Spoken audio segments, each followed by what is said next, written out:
Well, when I turned 18 in August 1936, I joined the Australian Militia Forces.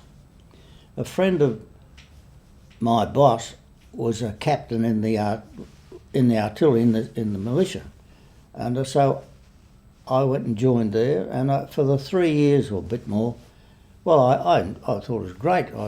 Became the gun sergeant on a 25-pounder gun. I thought I was top dog. I could hit an anthill over a hill, 2,000 or 3,000 yards away. And I thought, when war broke out, I said to my mates, I said, well, I'm not staying down here. If I can do it, anybody else can do it. I'm going up there. So I volunteered for the Air Force. The funny thing about it was, the first thing I went to do, I went into the recruiting office to do an adaptability test to see if I was suitable to be a wireless operator. I failed. Meanwhile, I put in for aircrew, and in May 1940 I was called up, which was the second course of the Empire Air Training Scheme. Alex Kerr was on the first course. So we all joined up. Most of us were really public school educated, everybody, reasonably so. And we were about 150 from Queensland, I imagine, and probably 200 from New South Wales. We went to Grand Central Station here, and we were lined up. And they said, well, there's pilots, navigators, and wireless operators. Well, everybody wanted to be a pilot. Everybody wanted to be a pilot. So, and everybody passed the qualifications medically. So they just read a list of names out, and they said, you're pilots. Next list, you're navigators. You're wireless operator gunners. And I was a wireless operator gunner. And I'd failed an adaptability test. And you didn't think anything of it. Well, that's your play. You volunteer to fight for your country. I mean, King and Empire, it was a big thing. Empire Day was fantastic in those days. All the celebrations used to go on. People asked me, why did you go? Well, you just went. It was just part of your training and your lifestyle. You just did these things. Well, I was up in the air, a moving target. They won't get me. They did.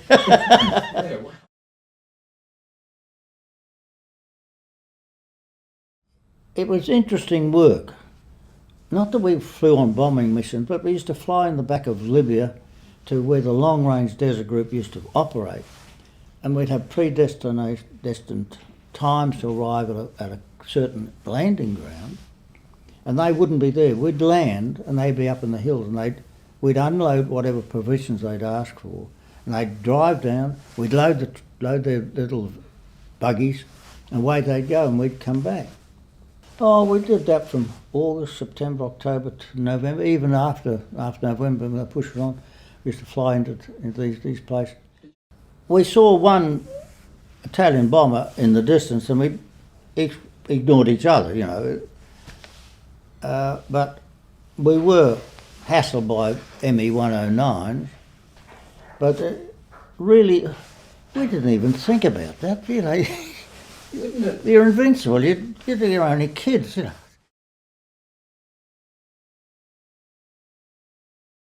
Actually, that was on the 23rd of January. My friend and I, Tony Carter, we were spare crew. We were put in this aircraft to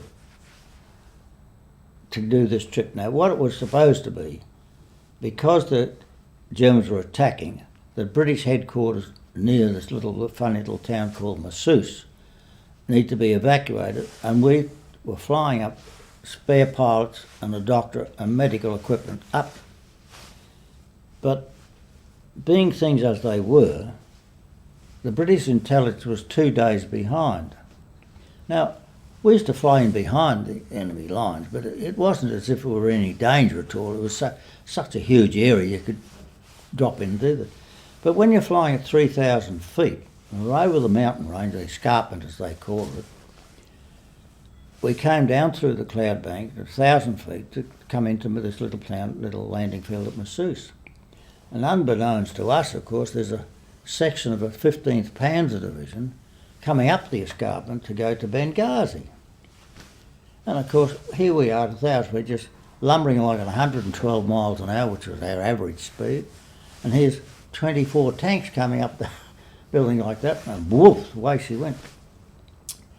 Well, shrapnel killed my friend, Tony. Rick shot the first pilot lost his left leg, that's right. A pilot we were carrying him back lost an arm. And the second pilot didn't get a scratch. I got shrapnel, because I was protected by the transmitter radio, I got shrapnel up my legs, through my belly, up arm, like that. And I would say it was ground fire, but the second pilot, he said, no, it wasn't, a tank shot us down. It was a tank, not ground fire.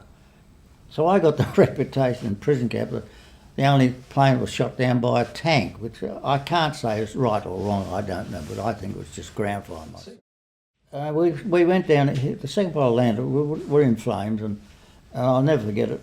I put my hand on the exit door, the door had been opened by the fitter and rigger, and it burnt so badly that I didn't even feel it. So I dropped down to the ground, which was probably about 12 or 13 feet, and I was bleeding, of course.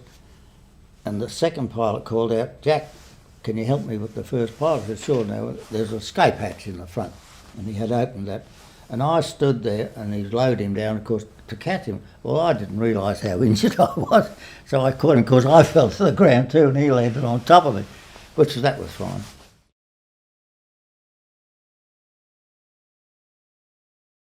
But a little German officer, a medical boy, came over and he put a piece of sticking plaster over my stomach wounds. That's all right. He was scared. You could tell he was scared. But then they travelled sort of on a truck in an ambulance, a British ambulance they'd captured, and took us to this little town, Antlat, where the field hospital was. And were all lined. There were probably between 20 and 30 wounded. There was one British bloke from Newcastle, and he said he's had just on a singlet, and the whole of that muscle was taken clean out by a shell, burnt straight out. Didn't even bleed, it was self-sealed. And we were laid out, we were lying out on the ground, and the doctors came along and put us in terms of how badly wounded we were. And there were two German pilots and myself. And we were taken in probably, I can't remember exactly, but 4 or 5th or something like that in the queue. And I was fortunate the German doctor was actually a Harley Street abdominal specialist who'd been moved to England after the First World War as part of the reparations, which you can understand. He married an English lass and had a couple of kids. And he used to fly backwards and forwards to Germany for consultations when the Nazi people came into power. And in August 1939 he went over and they wouldn't let him out. And he said to me, "Jack," he said, "look," he said, "I'm not trusted, I'll never be the boss." And he said, "I'm second in charge," and he said, I'm a surgeon. He said, "All I'm going to do is operate, that's it." So after, maybe 7 or 8 days, he said, "Well, I've got to hand you over to the Italians because the Germans don't take wounded prisoners back to Germany." So I was handed over to the Italians. He gave me 8 files of morphine that are about that long, soft plastic with a needle point you break off and it's jabbed in yourself. And he said, "Now, I want you to put 1 in the morning and 1 at night time." And he said, "It'll deaden the pain, you won't feel anything." And I had 14 stitches in my abdominal wound, the one that they operated to get the bits of shrapnel out, was sort of cut like a jagged S. And he put 2 overriding stitches on to hold it in because he said, "Look, you're going to be in the back of a truck, it'll be pretty tough." So he jabbed me the first morning. We went in this truck and there was, I don't know how many, 4 or 6 of us on the back of this truck. There was no canopy, nothing, it was just out in the sun.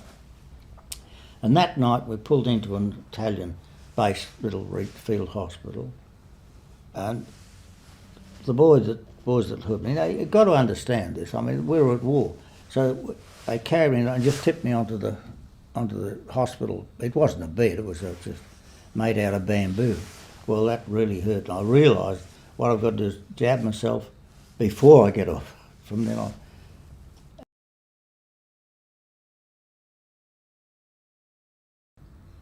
"4 days we travelled to Tripoli, and I don't remember any more after that because I made sure I jabbed in the morning, I jabbed before I got off, and first thing I remember was waking up in this hospital in Tripoli, an Italian nurse, or middle-aged, she'd be 50, something like that. And she brought me a bowl of pasta to eat. Now, I hadn't eaten, I'd been intravenously fed, and I couldn't eat it. It was just terrible. So she went and boiled a couple of quinces for me and sweetened it, and she said, if you don't eat, you'll starve to death. You must eat. She said, this flavour will probably help you. And that's how I started to eat again. And she dressed my wounds. Every stitch had gone, even the overriding stitch was just all a mess of muck. And the doctor came in and said, we'll let nature take its course. In other words, do nothing, just... Well, she bandaged me up, and I wasn't re-bandaged till I got to Caserta, which is outside Naples, on February the 17th, that's right. Singapore fell and we landed the next day. And a British doctor, Major Martin, I'll never forget him, who was in charge of this little hospital, which was for POW. There was New Zealanders, South Africans, all sorts in it. And he said, Jack, well, he said, oh, I haven't got anything at all to help you with. He said, all I can do is re-bandage it. And he cleaned me up, or the orderly cleaned me up, and he just re-bandaged me. Well, that wound just slowly just healed. I'll finish up, if you can imagine on your stomach, a hole about the size of a duck head like that, with the proud flesh just coming, purple colour coming through. Of course, I was bent over because with the stitching gone, I developed a stoop. Unfortunately, of course, not being sewn up properly, I ruptured over the wound, and I couldn't physically do anything heavy. I couldn't lift anything heavy because I'd rupture on the tummy.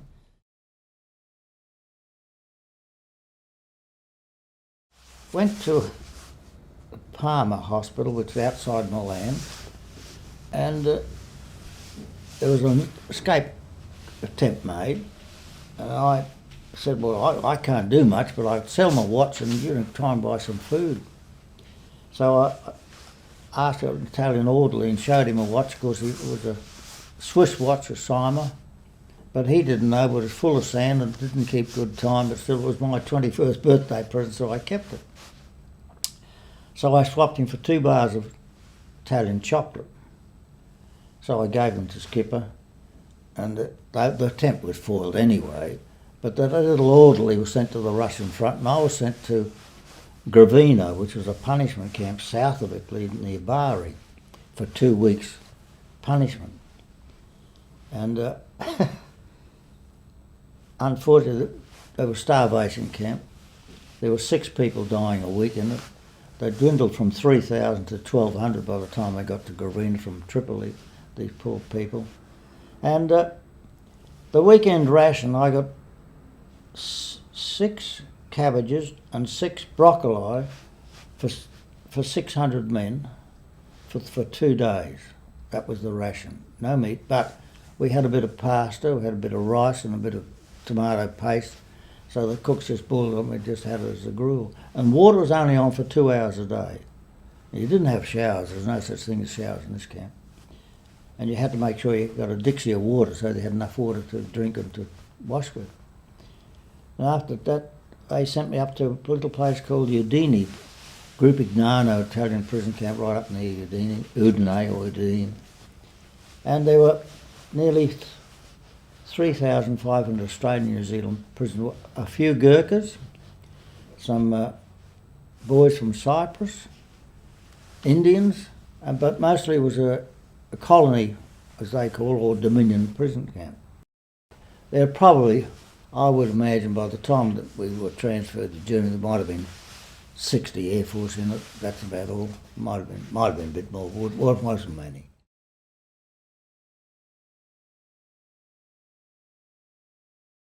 We had our own wireless. It was built in the camp in the PG-57 and was monitored closely. And by 1943 we knew, well, I never lost faith in we wouldn't win the war. The German surgeon said to me, he said, I said, well, who do you think will win the war? Well, he said, you know very well which side's got the most food. And he said, they'll win. And that's right. You can make armaments, but you've got to feed the people. You've got to have food. See, the German people really were suffering very badly with rations. In the country, fine, but in the cities, it was a severe lack of food. But when the Russians broke through, and they had 3 armies surround an army, I mean, that was the end of the war. You could tell that there's no possible chance of ever recovering. Food was always short, there was no doubt about that. I mean, our calorific value was 2,000 calories a day as against living standard of 2,250. But they starved you in that way, and occasionally we get Red Cross parcels, and I mean occasionally. Sometimes you get 1 parcel to 6 men, when you get 1 parcel each and go 6 weeks, get nothing. But it was a way of keeping you hungry, and people like me, being small, we coped reasonably well. If you didn't eat your sauerkraut, well, I ate it. But the big men suffered very badly. It was tough for them.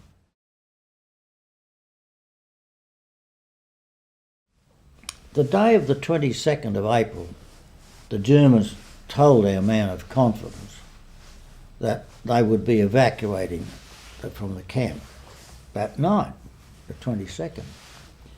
And we could hear the gunfire and a shell burst, in the distance. Obviously the Russians were advancing. And they moved out that night. But the Russians got most of them and killed them immediately. And the Russians rode into our camp. The colonel arrived on a little pony riding with his troops behind him. Some were riding bicycles, some were marching, some had little motorbikes, little DKWs. And they just rode to the camp and said, we will look after you, you remain here, and we will release you, send you back to Britain. Well, the Russian prisoners were told, you will treat the Germans exactly as they have treated you, and there's no transport, you will walk your way back to Moscow. Now, we could tell that we'd been recaptured because we were so restricted. For instance, our food ration was cut down. Now, the food parcels in the big hut that was kept in, but they wouldn't issue them. They issued 1 parcel, and that was it. We walked around, we grabbed out of a sack what you got in your hand, that was your food for the day. Well, 5 of us realised that this is not going to work, we're off.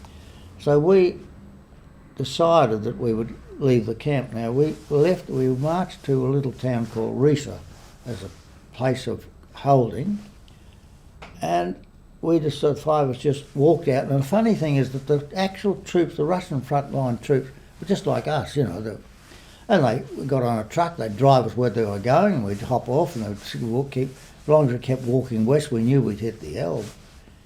While we were on the Elbe, it moved around the country.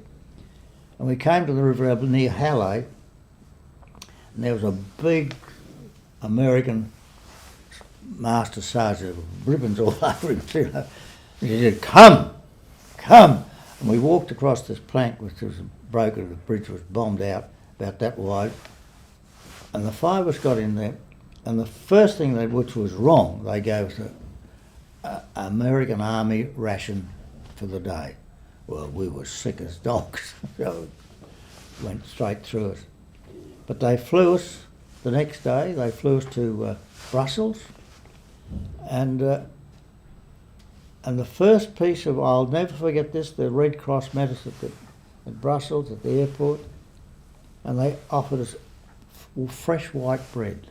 It was fantastic. It was just like cake. I hadn't had white bread for 5 years, 5 years, I forget exactly. And so they offered us butter, and we said, no, just the bread. And we ate the bread.